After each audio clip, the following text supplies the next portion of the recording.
आकाशवाणी देहरादून से प्रस्तुत हैं प्रादेशिक समाचार। पहले मुख्य समाचार। लोकसभा चुनाव के अंतिम चरण के मतदान की तैयारियां पूरी। 7 राज्यों और एक केंद्र शासित प्रदेश की 57 सीटों के लिए कल होगा मतदान। प्रदेश में लंबित मुकदमों के समाधान के लिए 29 जुलाई से 3 अगस्त तक विशेष लोक अदालत का आयोजन किया जाएगा। चमोली जिले में स्थित विश्व धरोहर फूलों की घाटी कल से पर्यटकों के लिए खोल दी जाएगी। और मौसम विभाग ने कल से प्रदेश के कुछ स्थानों पर बारिश की संभावना जताई है।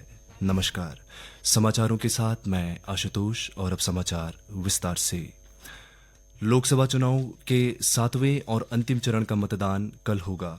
इस चरण में 7 राज्यों और एक केंद्र शासित प्रदेश की 57 लोकसभा सीटों के लिए मतदान होगा।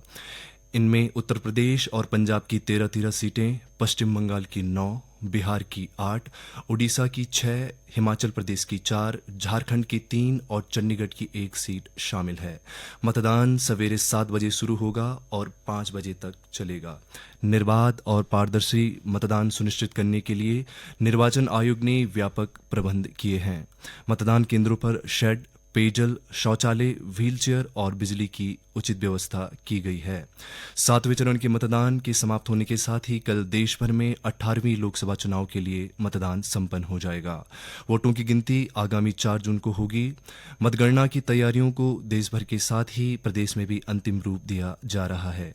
इसके लिए प्रदेश के विभिन्न जिलों में मतगणना कर्मियों को प्रशिक्षण दिया जा रहा है। नई टिहरी के नगर पालिका परिषद हॉल में आज 334 मतगणना कार्मिकों को प्रशिक्षण दिया गया।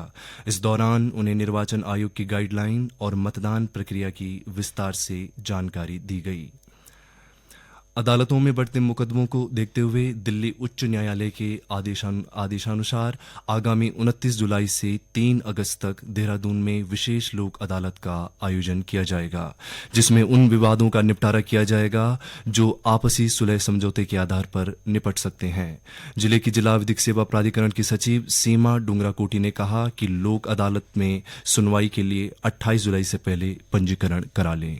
दिनांक 29 जुलाई 2024 से 3 अगस्त 2024 तक विशेष लोक अदालत का आयोजन किया जा रहा है। इस लोक अदालत में कोई भी वादकारी उन सभी वादों को जो वे आपसी सुलह और राजीनामे के आधार पर निपटाना चाहते हैं, वे सभी मामले इस विशेष लोक अदालत में निस्तारित किए जाएंगे। अतः आप सभी लोगों से अनुरोध है कि आप लोग अधिक से अधिक संख्या में अपने वादों का निस्तारण इस विशेष लोक अदालत में करवाएं और अपने आसपास के लोगों को भी इसकी जानकारी दें। आप लोग अपने मामलों को विशेष लोक अदालत से पहले दिनांक 28 जुलाई तक माननीय उच्चतम न्यायालय में सूचीबद्ध करवा सकते हैं।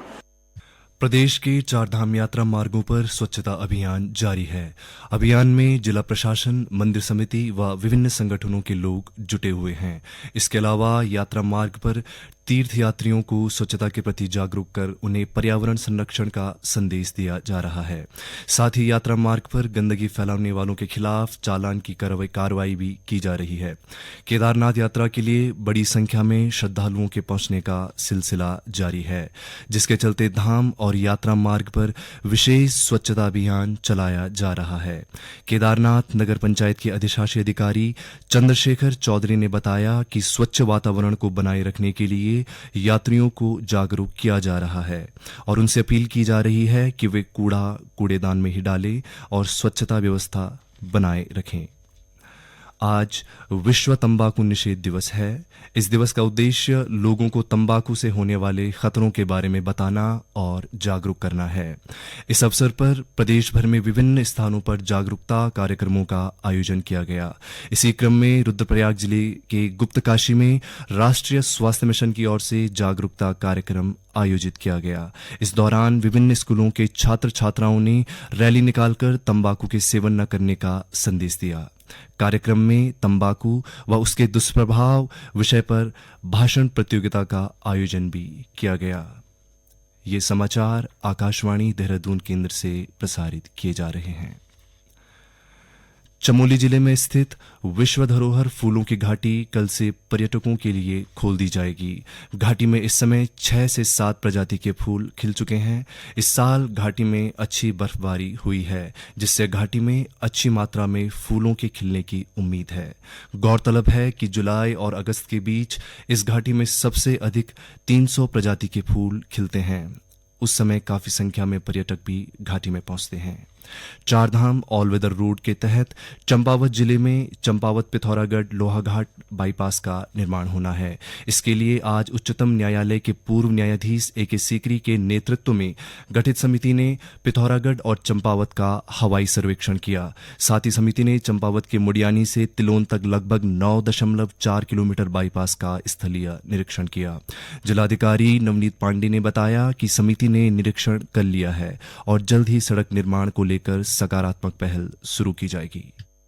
ये जो माननीय एनजीटी द्वारा गठित जो ओवरसाइट कमेटी है, इसमें आज उनकी पूरी फुल कमेटी आज हमारे पास आई थी और उनका जो मुख्य उद्देश्य था कि वो हमारे जो चंपावत का इस समय जो करीब 9.85 किलोमीटर का जो बाईपास प्रस्तावित है, उसमें कुछ ऑनरेबल एनजीटी और ऑनरेबल हाई पावर्ड कमेटी की कुछ ऑब्जर्वेशंस थी और उन ऑब्जर्वेशंस के क्लैरिफिकेशन के संबंध में आज उनका एक स्थलीय निरीक्षण किया गया है। तो इसका और जो हमारे आने वाले समय में जो हमारा लोहाघाट और पिथौरागढ़ का जो हमारा बाईपास प्रस्तावित है, उसके संबंध में आज उनके द्वारा हवाई सर्वेक्षण भी किया गया है और स्थलीय निरीक्षण भी किया गया है। उत्तरकाशी में आज 2 अलग अलग सड़क दुर्घटनाओं में एक व्यक्ति की मृत्यु हो गई, जबकि 18 अन्य घायल हो गए हैं। घायलों का उपचार नजदीकी स्वास्थ्य केंद्र में किया जा रहा है। उत्तरकाशी से हमारे क्षेत्रीय संवाददाता ने बताया कि गंगोत्री राष्ट्रीय राजमार्ग पर डबरानी के पास भूस्खलन के चलते एक व्यक्ति की मृत्यु हो गई, जबकि 3 अन्य घायल हो गए। भूस्खलन से 2 वाहनों के क्षतिग्रस्त होने की खबर है। वहीं यमुनोत्री राष्ट्रीय राजमार्ग पर सिलक्यारा के पास आज सुबह यात्रियों से भरी एक बस पलट गई।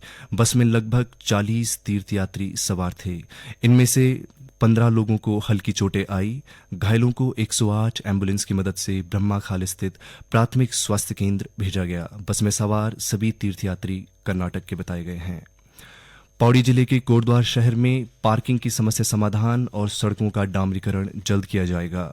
कोटद्वार शहरवासियों की परेशानियों का संज्ञान लेते हुए आज कोटद्वार से विधायक और विधानसभा अध्यक्षा ऋतु खंडूड़ी भूषण ने संबंधित अधिकारियों को आवश्यक दिशा निर्देश देते हुए जल्द समाधान करने को कहा।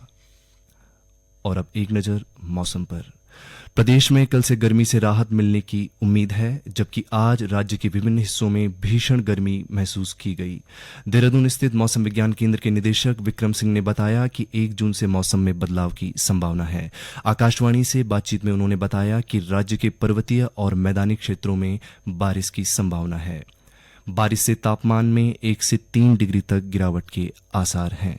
कल से जो रेन थंडरस्टॉर्म एक्टिविटी वो बढ़ रही है प्रदेश में, और परसों से तो लग रहा है कि करीब करीब जो हीट वेव कंडीशन है वो तो खत्म हो जाएंगी। लेकिन हाँ, ये है कि तापमान जो सामान्य से तो जो है 3 से 4 डिग्री वो ऊपर रहेंगे फिर भी जो है। तो कल से जो रेन थंडरस्टॉर्म एक्टिविटी पहाड़ में अगर बात करें, हम हिल्स में बात करें, तो वहाँ पे कुछ जगहों तक में हल्की से मध्यम उम्मीद देखने को मिलेगी। और मैदानी क्षेत्रों में भी बात करें तो कहीं कहीं पर हल्की रेन थंडरस्टॉर्म एक्टिविटी यहाँ पर भी मिलनी चाहिए। तो उसकी वजह से कहीं ना कहीं तापमान जो है वो गिरेंगे, कम होंगे। और ये जो स्थिति है ये 2 तारीख में भी इसी तरह की करीब करीब दिख रही है।